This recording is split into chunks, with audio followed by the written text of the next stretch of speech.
क्या बेटे के मंत्री नहीं बनने से ब्रजभूषण शरण सिंह बीजेपी से नाराज हैं? योगी सरकार के मंत्रिमंडल विस्तार से ठीक पहले आया ब्रजभूषण का शाराना पोस्ट आखिर किस ओर इशारा कर रहा है? क्या बीजेपी के भीतर सब कुछ ठीक नहीं चल रहा है या फिर यूपी चुनाव से पहले दबाव की राजनीति शुरू हो चुकी है? आज हम इसी पर करेंगे बात। नमस्कार, 4 PM पर आप सभी का स्वागत है। दोस्तों, यूपी की सियासत में इन दिनों घमासान मचा हुआ है क्योंकि चुनाव में अब 1 साल से भी कम का वक्त बचा हुआ है और ऐसे में हर दल अपने समीकरण साधने में जुटा है। सबसे बड़ा मुकाबला बीजेपी और समाजवादी पार्टी के बीच ही माना जा रहा है, लेकिन इस राजनीतिक घमासान के बीच नेताओं की नाराजगी और पाला बदलने की चर्चाएं भी खूब सुर्खियां बटोर रही हैं। इस बीच बीजेपी के पूर्व सांसद और बीजेपी के कद्दावर नेता ब्रजभूषण शरण सिंह को लेकर लगातार तरह तरह की खबरें सामने आ रही हैं। इससे पहले उनके सपा में जाने को लेकर भी चर्चाएं तेजी से चल रही थी और अब उनका एक शाराना पोस्ट जो योगी मंत्रिमंडल विस्तार से ठीक पहले सामने आया।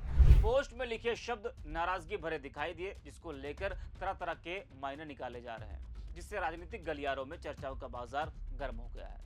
जी हां, आपको बता दें कि चुनाव से ठीक पहले योगी मंत्रिमंडल का विस्तार हुआ। 8 बीजेपी नेताओं ने मंत्री पद की शपथ ली, जिसमें सपा से बीजेपी में आए मनोज पांडे भी शामिल है। वो भी योगी सरकार में मंत्री बनाए गए। वही मंत्रिमंडल विस्तार से पहले ब्रजभूषण सिंह ने एक्स पर पोस्ट कर लिखा कि शोहरत की बुलंदी भी पल भर का तमाशा है, जिस शाख पे बैठे हो वो टूट भी सकती है।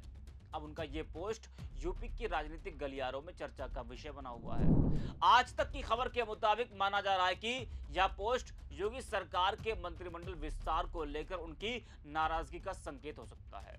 चर्चा है कि ब्रजभूषण शरण सिंह अपने बेटे प्रतीक सिंह को मंत्रिमंडल में जगह दिलाने की कोशिश में थे। हालांकि उन्होंने कभी सार्वजनिक तौर पर इसकी पुष्टि नहीं की, लेकिन राजनीतिक हलकों में लंबे समय से ऐसी चर्चाएं चल रही थी।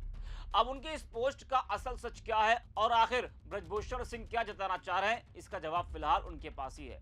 लेकिन कहा जा रहा है कि इस पोस्ट के जरिए उन्होंने अपने तेवर जरूर जाहिर कर दिए हैं। पिछले कई अपने बयानों में वो सपा अध्यक्ष अखिलेश यादव की जमकर तारीफ कर चुके हैं, जिसके बाद उनके समाजवादी पार्टी में जाने की चर्चा भी तेजी से चलने लगी। इसके बाद ब्रजभूषण सिंह ने समाजवादी पार्टी में जाने की अटकलों पर खुलकर बयान दिया था। उन्होंने साफ शब्दों में कहा था कि फिलहाल उनका भाजपा छोड़ने का कोई इरादा नहीं है और जो चर्चाएं चल रही हैं वे केवल अफवाहों पर आधारित है। जरा आप भी सुनिए ब्रजभूषण ने क्या कुछ कहा था। देखिए, कुछ तो लोग कहेंगे, लोगों का काम है कहना। हमने तो कुछ कहा नहीं है, लोग कहते हैं। 2027 के चुनाव को लेकर किस प्रकार की तैयारी है ठाकुर साहब? नहीं, मैं कोई भविष्यवाणी नहीं कर सकता अभी। ठाकुर साहब, सूत्रों के हवाले पता लगा कि आप दूसरी पार्टी ज्वाइन करने वाले हैं। मेरा एक बेटा सांसद है भारतीय जनता पार्टी से, एक बेटा विधायक है भारतीय जनता पार्टी से। 6 बार मैं सांसद रह चुका हूँ, 1 बार पत्नी सांसद रह चुकी है। फिलहाल अभी मैं भारतीय जनता पार्टी में हूँ। तो सुना आपने, जिस तरह से ब्रजभूषण सिंह को लेकर लगातार ये चर्चाएं होती रही कि वो समाजवादी पार्टी में शामिल हो सकते हैं, जिसको लेकर उन्होंने साफ कर दिया कि वो फिलहाल बीजेपी में ही रहने वाले हैं। लगातार उनको लेकर तरह तरह की चर्चाएं आए दिन होती रहती हैं। अब आज जब योगी मंत्रिमंडल का विस्तार हुआ और योगी मंत्रिमंडल विस्तार से ठीक पहले आया उनका शाराना पोस्ट भी राजनीतिक गलियारों में चर्चा का विषय लगातार बना हुआ है। इस वीडियो में इतना ही। आप देखते रहे 4 PM।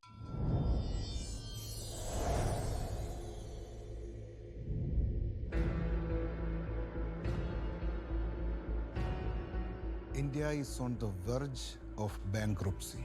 देश कंगाल होने वाले हैं।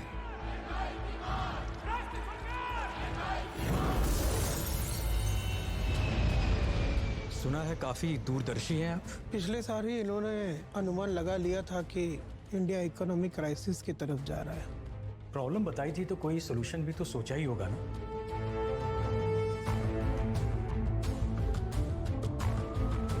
गवर्नर ने रिजाइन कर दिया है। डेप्यूटी को छोड़ के कोई सिफारिशी टट्टू ला रहे हैं गवर्नर के पोस्ट पर।